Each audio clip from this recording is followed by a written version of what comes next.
Bismillahirrahmanirrahim. Assalamualaikum warahmatullahi wabarakatuh.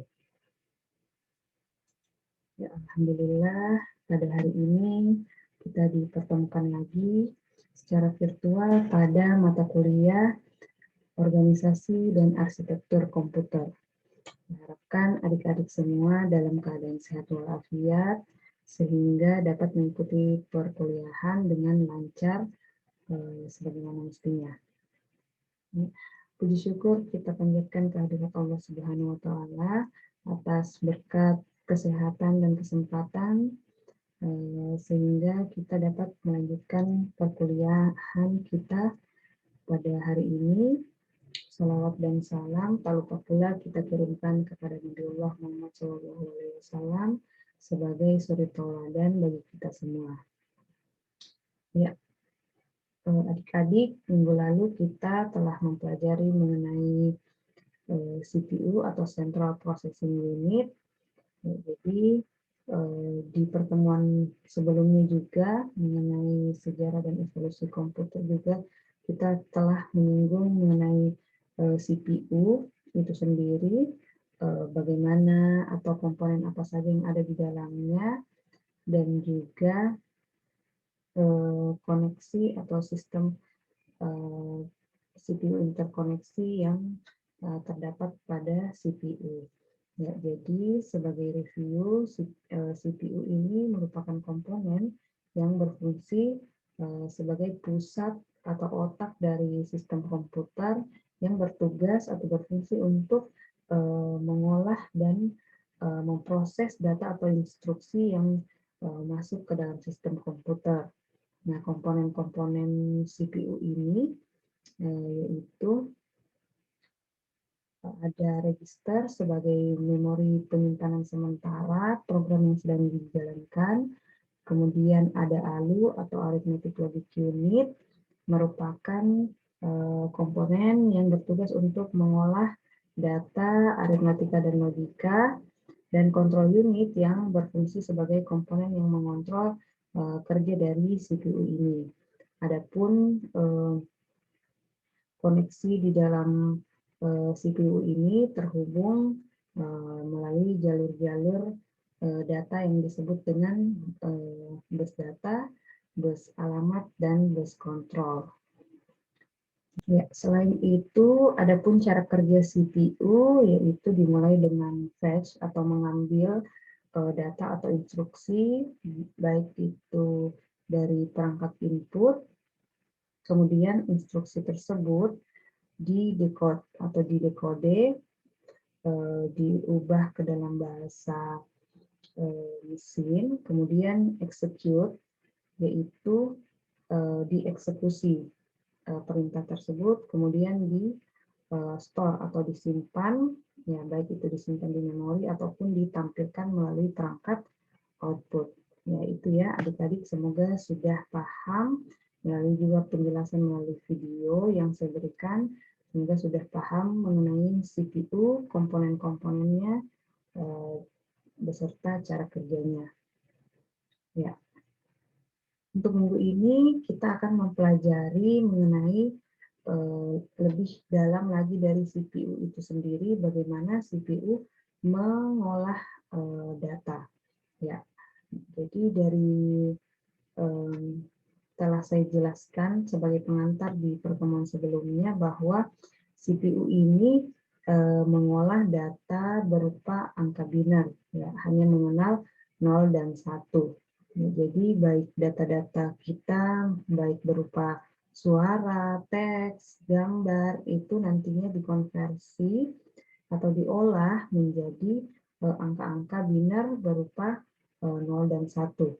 Ya, 0 dan 1 ini mewakili tegangan positif dan negatif. Ya, jadi tegangan yang masuk ke dalam komputer, tegangan listrik ya, itu itulah yang dikenal oleh komputer untuk mengolah data. Jadi data-data itu diolah dalam bentuk sinyal digital, ya, sinyal digital tegangan positif dan negatif, ya, berupa diwakili oleh angka biner 0 dan 1.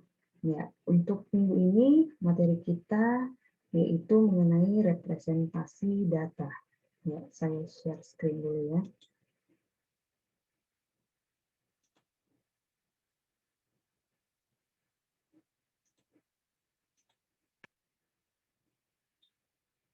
Ya, mengenai representasi data ya. Ya, representasi data ini, kata representasi data berarti perwakilan ya. Jadi data ini diwakili oleh angka-angka dalam sistem komputer gitu. Jadi kita akan mempelajari bagaimana bentuk atau representasi dari data yang diolah oleh sistem komputer gitu. Ya, sistem bilangan itu tidak hanya terbatas pada konsep desimal.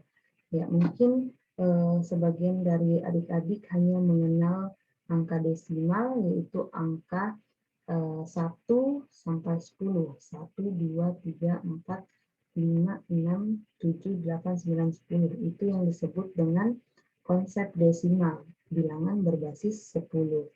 Nah, selain bilangan berbasis 10 atau bilangan desimal tersebut, terdapat setidaknya 4 sistem bilangan populer yang digunakan atau yang diolah juga oleh sistem komputer, yakni yaitu bilangan biner berbasis 2, bilangan oktal berbasis 8, kemudian bilangan desimal basis 10, bilangan heksadesimal basisnya 16.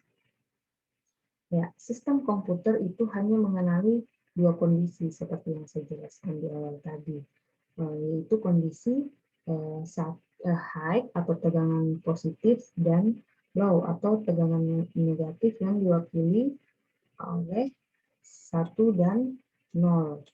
Ini artinya sistem komputer hanya mengenali 2 simbol atau 2 keadaan, yaitu 0 dan 1. Sehingga sistem bilangan yang sesuai untuk mewakili data-data yang atau merepresentasikan data yang dimasukkan ke dalam sistem komputer, yaitu hanya bilangan biner atau yang basisnya 2, yaitu 0 dan 1. Seperti itu. Jadi komputer itu hanya mengenal bilangan biner ya, mengenali 2 kondisi 0 dan 1, sehingga data-data yang belum berupa bilangan biner itu harus dikonversi terlebih dahulu. Diproses, ini adalah tugas dari CPU untuk mengolah, memproses data-data yang diinputkan ke dalamnya. Data tadi ya berupa teks, gambar, video, nah itu nanti dikonversi. Semua itu ada bentuk konversi ke dalam angka binernya sehingga dapat diolah oleh prosesor. Ya, kemudian organisasi data. Ini jenis-jenis satuan bit ya. Jadi bit itu merupakan singkatan dari binary digit. Ini merupakan unit terkecil. Jadi bit itu unit terkecil dari sistem komputer, terdiri dari bilangan 0 dan 1. Nah, satu binar ini merepresentasikan satu kondisi. Salah satunya tegangan positif atau high atau tegangan negatif atau low. Ya, mungkin nilai 0 atau ya, data itu dapat berupa nilai 0 atau 1, true or false atau benar atau salah, atas atau bawah, tegangan di atas atau tegangan bawah. Kemudian nibble adalah kelompok bilangan yang terdiri dari 4 bit. Ya, jadi 4 bit ini ya, kelompok bit terdiri dari 4 bit disebut dengan nibble. Dengan memiliki 4 bit yang berbeda, maka nibble dapat merepresentasikan ada 16 kondisi yang berbeda. Gitu. Jadi dari 00 sampai 111 itu ada 16 kondisi data yang berbeda yang dapat diwakili oleh 4 bit ini. Nah, sedangkan byte kelompok bilangan yang terdiri dari 8 bit atau 2 nibble. Ya, satuan ini sering digunakan pada sistem komputer untuk mewakili satuan transfer data atau lebar dari memori. Kemudian word ini merupakan satuan atau kelompok bilangan yang terdiri dari 16 atau 2 byte, 16 bit atau 2 byte atau 4 nibble. Sedangkan double word merupakan satuan dengan panjang 32 bit atau 2 kali satuan word. Nah, seperti itu untuk organisasi datanya. Ya, kemudian pada kelompok bilangan sistem komputer itu dikenal istilah MSB dan LSB, most least significant bit atau byte. Ya, jadi dalam kelompok bilangan, posisi bit yang berada di ujung sebelah kanan ini disebut dengan LSB atau less significant bit.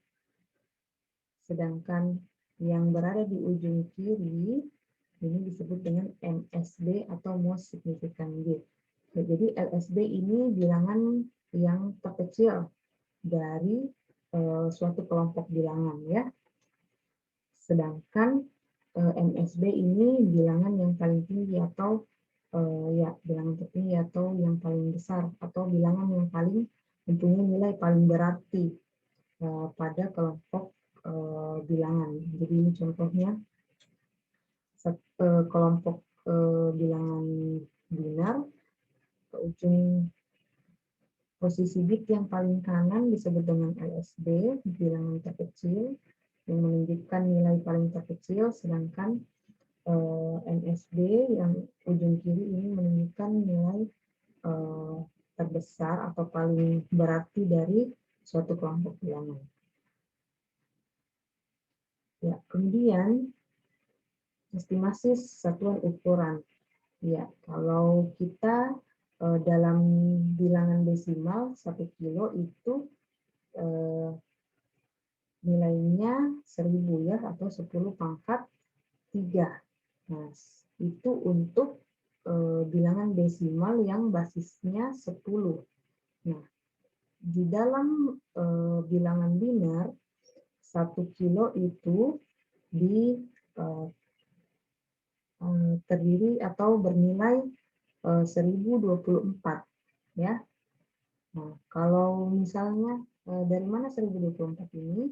Jadi karena bilangan biner itu basisnya 2, jadi ketika disetarakan dengan bilangan desimal, ya itu karena bilangan biner basisnya 2, jadi 2 pangkat 10 ya, yang mendekati atau ya estimasi satuan kilo. Nanti 2 pangkat 10 itu sama dengan 1024 biner gitu. Jadi 10 pangkat 3 atau kilo dalam desimal itu sama dengan 2 pangkat 10 atau 1024 biner gitu. Ya, begitu pula pada mega pada angka desimal itu 10 pangkat 6 atau 1 juta. Ini basisnya 10 pada bilangan desimal, sedangkan pada biner itu 2 pangkat 20. Ya, gitu ya. Begitu pula pada giga. Kalau giga ini 10 pangkat 9, kalau di biner itu 10 pangkat 30. Ya. Itu untuk estimasi satuan ukuran di pada format biner. Ya. Jadi ini basis bilangan yang dikenal dalam sistem komputer. Ada sistem bilangan biner, bilangan oktal, desimal, dan hexadesimal. Biner ini bilangan basis 2, terdiri dari 0 dan 1. Contohnya bilangan biner itu 1102, ini basisnya dituliskan di belakang. Supaya jelas bahwa ini adalah kelompok bilangan biner. Jadi tidak ada dalam kelompok bilangan biner tidak ada angka 2, 3, 4 karena di dalam kelompok bilangan biner itu hanya dikenal angka 1 dan 0. Sedangkan sistem bilangan oktal basisnya 8, simbolnya itu angka 0, 1, 2, 3, 4, 5, 6, dan 7. Ya, contohnya itu 13 dengan basisnya 8. Begitu pula desimal yang sering kita gunakan 0 sampai 9, heksadesimal itu basis 16, 0 sampai 9, A diwakili 10 diwakili dengan A, B 11, C 12, E, D 13, E 14, F 15. Ya, untuk konversi antar basis bilangan, adik-adik mungkin telah mempelajari ini ya pada semester yang lalu, mata kuliah matematika dasar, kita mungkin hanya perlu merefresh materi kita. Ya,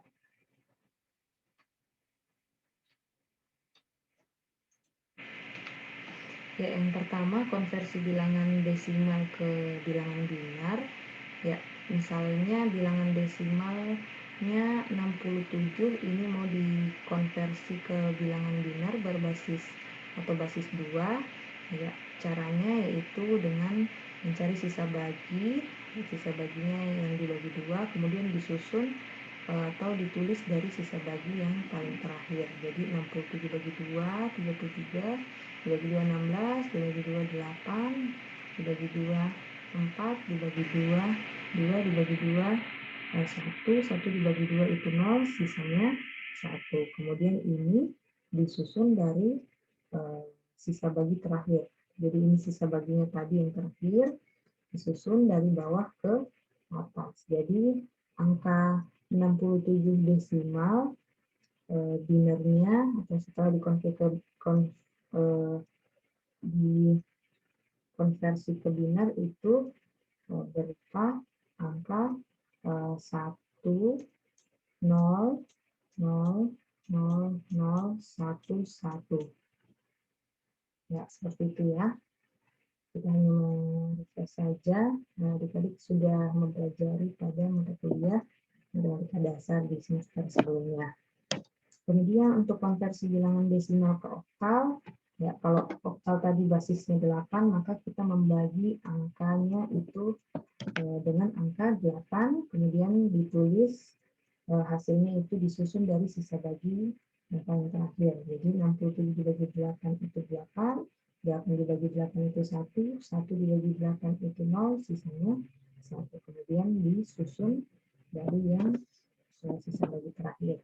Berarti 67 desimal itu sama dengan 103 oktal. Jangan lupa ditulis basisnya. Kemudian untuk konversi bilangan desimal ke heksadesimal, karena heksadesimal ini basisnya adalah 16, makanya 67 ini, 67 desimal dibagi dengan 16. Jadi 67 bagi 16, 4, 4 dibagi 16, 0, sisanya 4. Ya, disusun dari bawah, yaitu 67 desimal sama dengan 43 heksadesimal.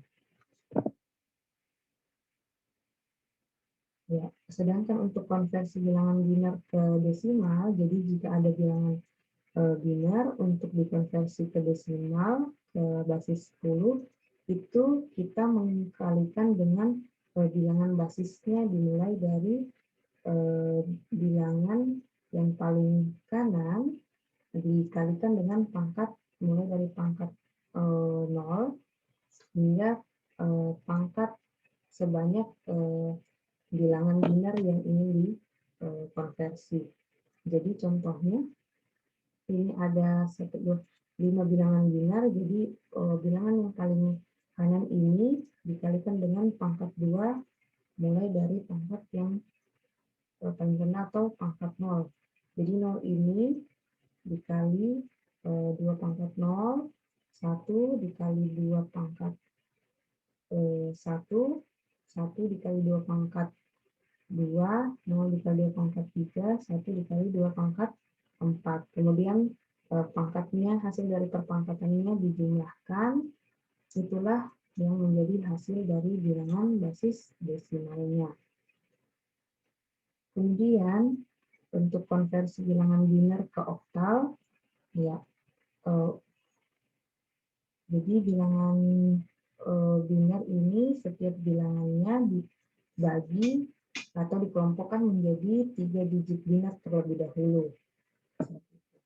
Jadi untuk konversi bilangan biner ke oktal, ini biner ke oktal, ya kalau ada bilangan biner mau dikonversi ke oktal, dikelompokkan terlebih dahulu menjadi 3 digit biner, masing-masing 3 digit biner, mulai dari angka yang paling kanan. Itu jadi dari 5 digit ini kita kelompokkan 3 digit biner pertama mulai dari yang kanan, kemudian sisanya seperti itu. Ya, dan kemudian dari 3 digit ini dikalikan dengan seperti tadi dari konversi bilangan biner ke desimal, ya, dikalikan 2 pangkat 0, 2 pangkat 1, 2 pangkat 2 sebanyak bilangan digit binernya. Kemudian perpangkatannya dijumlahkan dan disusun sesuai dengan konversi bilangannya. Ya, begitu pula dengan konversi bilangan biner ke heksadesimal. Kalau heksadesimal dikelompokkan menjadi 4 digit biner mulai dari angka yang paling kanan. Ya, seperti ini contohnya. Di sini ada angka 1, ya. Oh, ini beda contohnya. Ya, ini ya. Salah ketik.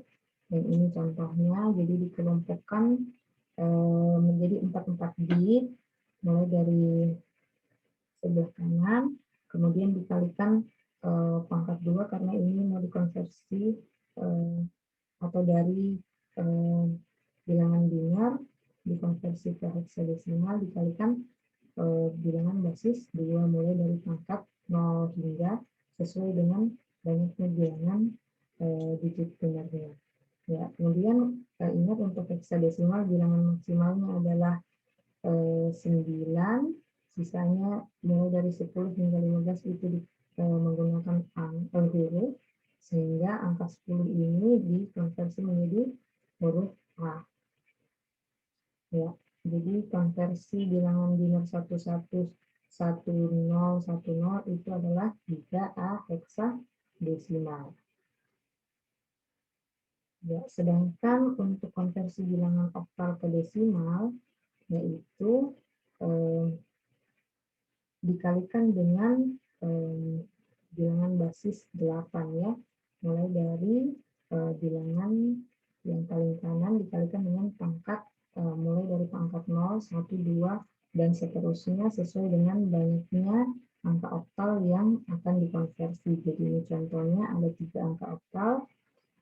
Jadi angka 5 dikalikan 5 kali 8 pangkat 0, kemudian 6 dikali 8 pangkat 1, 3 dikali 8 pangkat 2, kemudian hasil perkalian dan perpangkatannya dijumlahkan, kemudian itulah hasil dari konversi bilangan oktal ke desimalnya. Begitu pula untuk bilangan oktal ke biner. Ya, ini dibagi atau dikelompokkan menjadi 3 bilangan, ya, seperti ini, ya. Ya, Kemudian untuk mengetahui angka berapa ini 1001, ya, jadi misalnya ini 54, ya, kita kelompokkan menjadi 3 digit biner. Ya, jadi untuk konversi bilangan oktal ke biner, ya, setiap digit oktalnya ini dikonversi ke binernya dengan membagi angkanya dengan angka basis biner, yaitu 2. Gitu. Jadi setelah dikonversi itu misalnya 4 bagi 2 itu 2, sisanya 0. Kemudian sorry maaf ya, misalnya seperti ini, 4 dibagi 2 sama dengan 2, sisanya 0.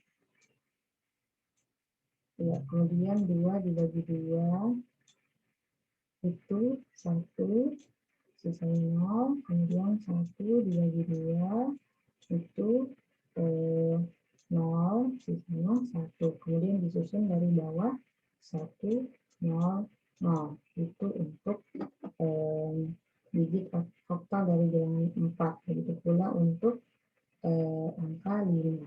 Kemudian nanti ini tetap digabungkan. Jadi angka binarnya adalah 101, 100. Sedangkan untuk konversi bilangan oktal ke bilangan heksadesimal, ya, jadi konversi bilangan oktal menjadi bilangan biner terlebih dahulu, kemudian dikelompokkan 4 digit. Jadi seperti tadi ya, angka 5 ini dikonversi ke bilangan binernya terlebih dahulu tadi ya dengan membagi 2. Ya, setelah didapatkan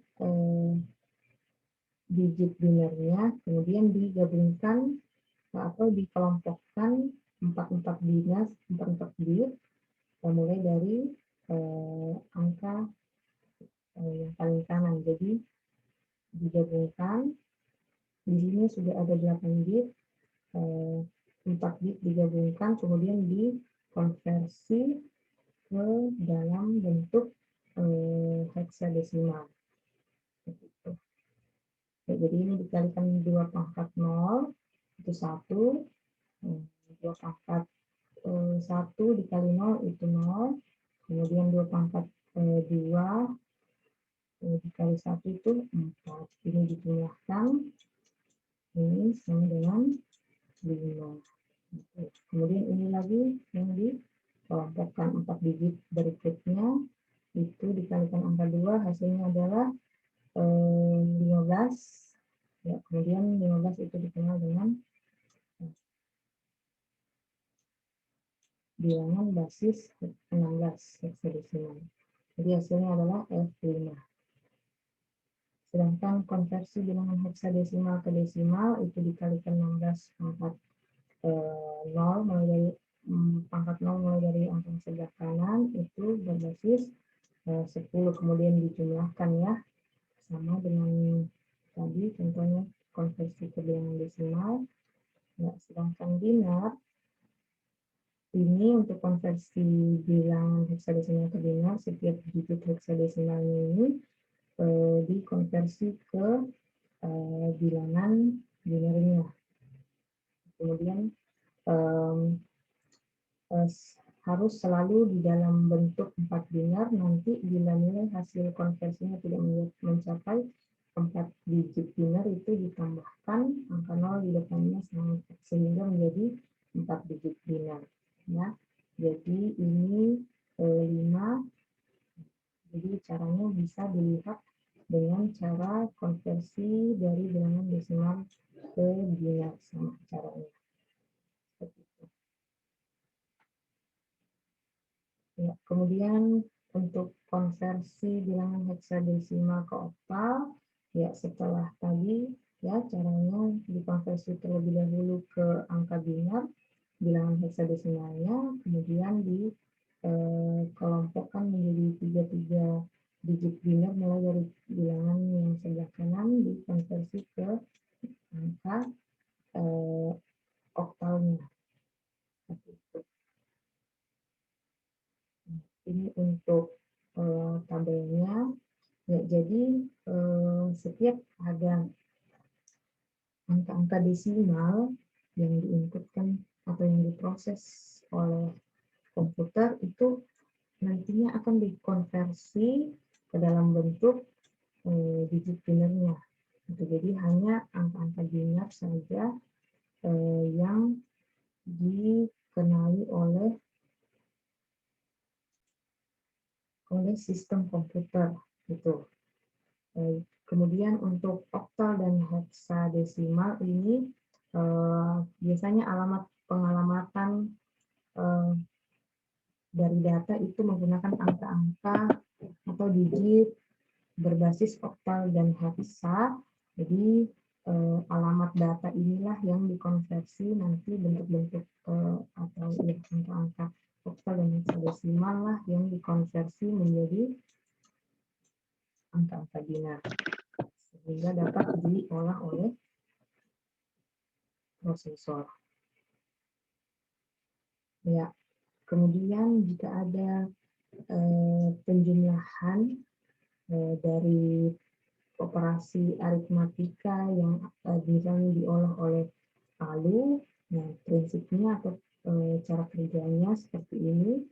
Nah, karena biner misalnya karena biner hanya mengenal angka 0 dan 1 sehingga ketika ada operasi penjumlahan itu contohnya seperti ini. Kalau desimal kita lebih dari 9 itu kita menyimpan 1, misalnya 6 tambah 8 itu 14. Lebih besar dari 9 itu kita tulis 4, satuannya 1 disimpan ke angka di depannya, angka yang dijumlahkan di depannya. Sedangkan untuk bilangan biner, ya karena hanya mengenal 0 dan 1, ya jadi angka ketika ada kelebihannya itu disimpan 1 ke angka di depannya juga gitu. Jadi seperti ini aturan dasar penjumlahan pada sistem biner.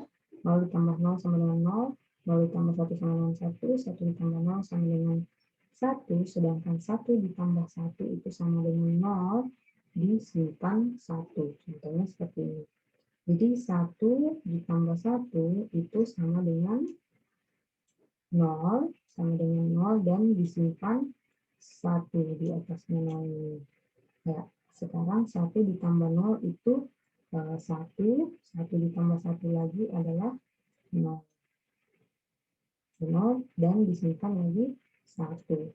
1 ditambah 1, 0. Kemudian 0 ditambah 0 sama dengan 1. Ini disimpan 1 tadi. Seperti itu ya. Jadi ini prinsip dasar untuk penjumlahan binernya. Ya, sedangkan di dalam sistem komputer juga mengenai overflow. Ya, jadi operasi dalam sistem digital biasanya itu menggunakan jumlah digit biner yang tetap. Yang seperti yang kita kenal tadi ada 4 bit, ada 8 bit. Nah, jadi misalnya bilangan itu hanya menampung bilangan 4 bit, itu hanya dapat menampung 0 sampai 15. Penjumlahan yang menghasilkan 5 bit, lebih dari 4 bit ini tidak dapat ditampung dengan 4 bit. Sehingga bit yang paling kiri ini dibuang. Karena nanti hasilnya akan menghasilkan nilai yang salah atau yang berbeda jika nilainya tetap diikutkan dalam 4 bit ini. Misalnya. Itu untuk overflow. Jadi kelebihan bit itu disebut dengan overflow. Ya, kemudian di dalam bilangan biner juga dikenal dengan bilangan biner bertanda. Ya, diperlukan sistem bilangan biner yang berbeda untuk merepresentasikan bilangan positif dan negatif. Ya, karena bilangan biner ini hanya berupa 0 dan 1, sehingga untuk mengolah angka negatif dan positif itu harus diberikan tanda, ya, tanda yang juga berupa angka 0 dan 1, sehingga komputer atau prosesor dapat mengetahui bahwa bilangan tersebut berupa bilangan positif atau negatif. Nah, ada cara yang digunakan untuk mengenali tanda bilangan di sistem komputer dikenal dengan sign atau magnitude dan two complements. Ya. Bilangan sign magnitude ini, ya, jadi contohnya bilangan bertanda n bit menggunakan digit most significant bit itu bit yang paling kiri untuk menunjukkan tanda bilangan gitu. Jadi kalau ada bilangan, bit yang paling kirinya itu adalah tanda bilangannya, tanda bilangan 0, ini bit tanda nilai 0 untuk menunjukkan bahwa bilangan tersebut positif, dan angka 1 ini untuk menunjukkan tanda negatifnya. Jadi misalnya ada angka 6 positif yang mau diolah atau yang mau dikonversi ke dalam bilangan binernya atau digit binernya, dan juga ada angka minus 6. Nah, 6 ini sama-sama angka digitnya, digit binernya adalah 110.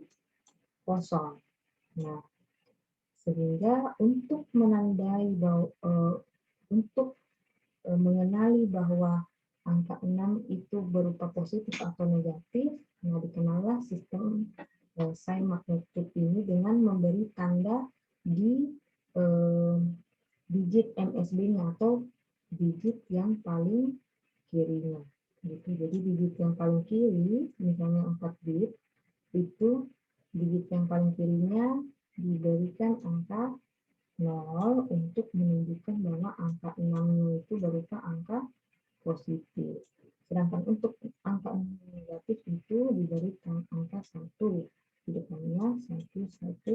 Nah, jadi ini adalah angka 6 yang negatif.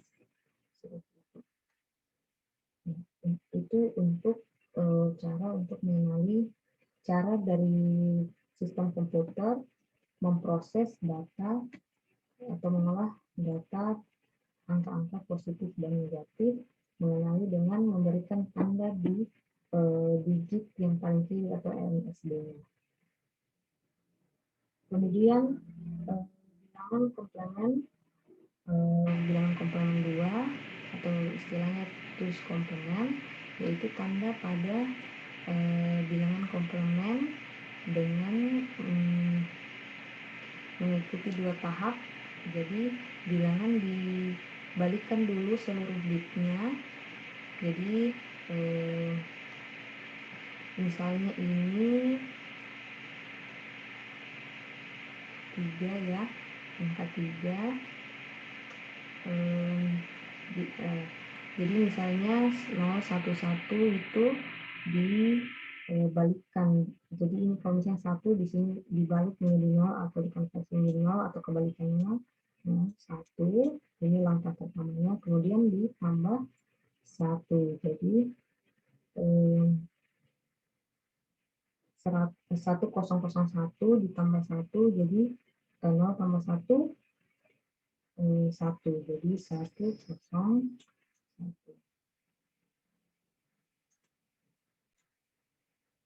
Ya, kemudian misalnya ini contohnya, jadi bilangan desimal negatif 4 mau dikonversi menjadi bilangan biner. Nah, caranya bilangan 4 ini dikonversi dulu menjadi digit binernya. Angka positifnya terlebih dahulu dikonversi ke dalam digit biner, yaitu menjadi 1, 0, 1, 0, 0. Nah, untuk memperoleh angka angka 4 negatifnya atau negatif 4, dibalikkan dulu semua bitnya sehingga menjadi 1011. Jadi ini 0 dibalik menjadi 1, kebalikannya 1 menjadi 0, 0 menjadi 1, 0 menjadi 1. Jadi 1011. Ya, kemudian ditambahkan angka 1. Ya, jadi misalnya ditambah 1, 1 tambah 1, 0, simpan 1, 1 tambah 1, 0, simpan 1, jadi di sini 1, ini 1. Ya, jadi bilangan biner dari negatif 4 dalam bentuk komplement yaitu 1001. Yaitu adalah cara untuk mengolah data digit biner yang berupa bilangan negatif atau bertanda negatif. Ya, kemudian ada operasi dikenal dengan operasi geser kiri atau shift, left shift atau right shift atau geser kanan. Jadi misalnya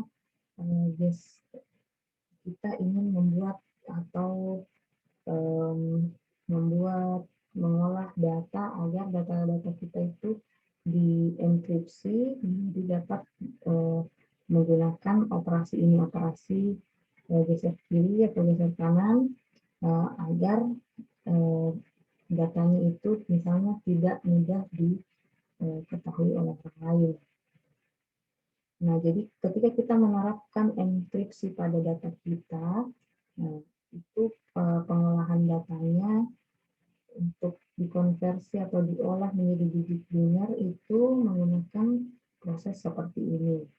Jadi misalnya ada angka 9 ketika digeser, ya, jadi geser kiri, misalnya digeser ke kiri, adalah proses pemindahan satu bit ke kiri berlaku untuk semua bit.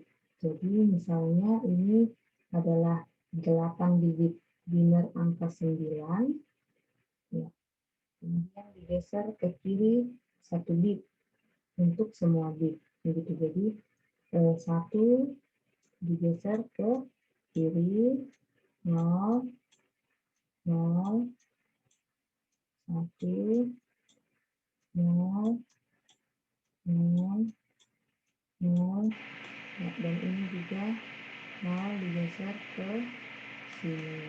Ya, setelah digeser kiri itu operasi geser kiri 1 bit menyebabkan bilangan asal, ya, bilangan nilainya ini bilangan asal misalnya 9 itu setelah digeser ke kiri nilainya kemudian akan menjadi 18 atau 2 ya, menyebabkan bilangan asal dikali 2, ya. Jadi 9 kali 2, 18. Itu untuk operasi geser kiri. Sedangkan operasi geser kanan 1 bit itu akan menyebabkan sebaliknya, angka asal itu dibagi dengan bilangan 2. Jadi misalnya ada data yang awalnya bilangannya 24 digeser ke kanan, itu nanti nilainya akan nilai bitnya ya sama dengan 12. Setiap bitnya itu digeser ke kanan, gitu ya. Ya, itu untuk operasi geser. Ya, kemudian bilangan floating point. Ya, jadi bilangan itu tidak hanya bilangan bulat yang diolah oleh sistem komputer, jadi ada pula bilangan floating point, yaitu bilangan formatnya bilangan real. Ya, contohnya seperti ini ya, bilangan pecahan atau bilangan yang koma seperti ini dikalikan dengan perpangkatan seperti itu. Ya. Jadi bilangan floating point merupakan sistem bilangan yang digunakan untuk merepresentasikan bilangan real. Ya, jadi ini untuk mengolah atau dikalikan bilangan real. Contohnya itu seperti ini, ada data 0,234 kali 10 pangkat 5. Nah, X ini adalah bilangan realnya, M itu mantisa, ya. Kemudian B itu basis atau radiksnya, misalnya 2 atau 10, dikali 2 atau 10 pangkat sekian, kemudian P itu adalah pangkatnya. Nah, bagaimana untuk mengkonversi pecahan basis 10 atau bilangan desimal tadi, berarti ini bilangan desimal, ya, ke dalam bilangan biner. Ya, karena bilangan biner itu tidak hanya mengkonversi bilangan bulat, bisa saja pecahan atau desimal. Jadi caranya itu kalikan suatu bilangan desimal pecahan dengan 2. Ya, kemudian bagian pecahan dari hasil perkalian ini dikalikan dengan 2, angka ini diulangi hingga didapatkan hasil akhir itu sama dengan 0. Jadi terus dikali 2 ya. Ya. Jadi contohnya seperti ini. 0,84375 desimal itu mau dikonversi ke biner. Nah, angka desimalnya ini dikalikan 2. Nah, angka satuannya ini disimpan di sini, kemudian pecahannya dikalikan lagi dengan 2. Satunya disimpan di sini, ya, pecahannya dikalikan dengan 2, gitu seterusnya, kemudian disusun dari yang paling bawah. Jadi bilangan bulat, ini dari setiap hasil perkalian merupakan bit yang didapatkan. Jadi bilangan bulat ini merupakan bit yang didapatkan atau hasil konversi dari bilangan desimal tersebut. Ya, kemudian untuk pecahan basis 2, ya, desimal biner ini ketika akan dikonversi ke desimal itu dikalikan dengan 2 pangkat 0 mulai dari bilangan yang paling kanan. 2 pangkat 0, 2 pangkat 1, 2 pangkat 2. Ya, untuk pertemuannya. Jadi penjumlahan nilai bit bukan 0 adalah yang bukan 0 ya, jadi 2 pangkat 1, 2 pangkat 0 itu sama dengan 2 tambah 1 sama dengan 3, sementara itu pangkat untuk posisi tertinggi yaitu 2 pangkat 2 sama dengan 4, maka nilai konversinya dari 0,11 sama dengan 3/4. Jadi ini dulu dijumlahkan, ya, kemudian ini ya, ini hasilnya 3, yang ini 4. Ya, 3/4 itu sama dengan 0,75 desimal. Jadi 0,11 biner itu sama dengan 0,75 desimal.